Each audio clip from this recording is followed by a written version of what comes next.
Hello and welcome to my short video just to show how easy and simple it is to operate the new K-Lite FE auto folding scooter.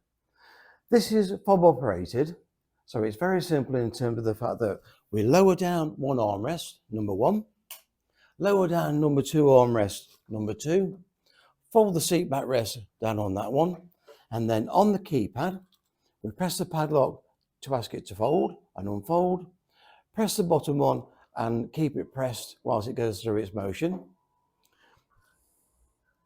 It automatically folds itself up, and on completion of its cycle it just confirms 3 beeps to say that it's fully gone through its cycle and it's fully folded.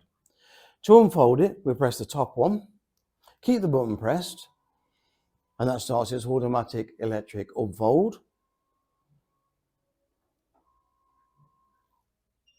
Again, we get the 3 beeps as just confirmation of the fact that it's finished its cycle and it's fully unfolded.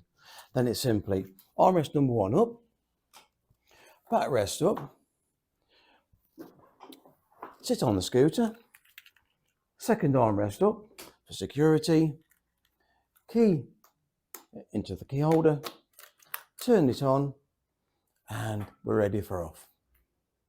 Thank you very much.